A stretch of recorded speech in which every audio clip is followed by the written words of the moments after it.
Welcome to the Tech Egg. Don't get scrambled. Enjoy the video. In this video, I will explain how to make laksa broth.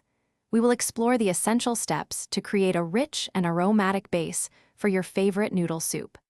Understanding the core components and their roles is key to achieving that authentic, deeply satisfying flavor. We will cover everything from preparing the spice paste to simmering the broth to perfection, ensuring a delicious result every time.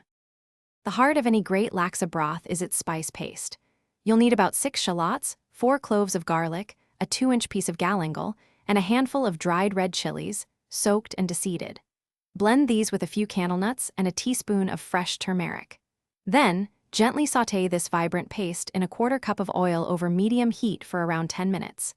This crucial step releases the deep aromas and develops the foundational flavors.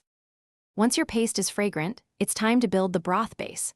Pour in about 2 cups of thick coconut milk, stirring it thoroughly with the paste.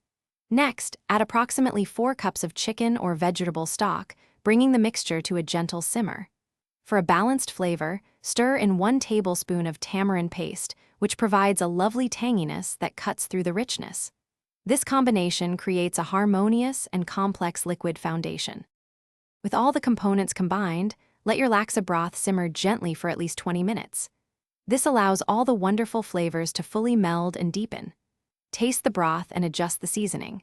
Typically, a tablespoon of fish sauce, a teaspoon of sugar, and a pinch of salt will balance the profile perfectly. Finally, stir in a generous handful of fresh herbs, such as Vietnamese mint or laksa leaves, just before serving for an aromatic finish. Thanks for watching. Consider subscribing if I helped unscramble your problems.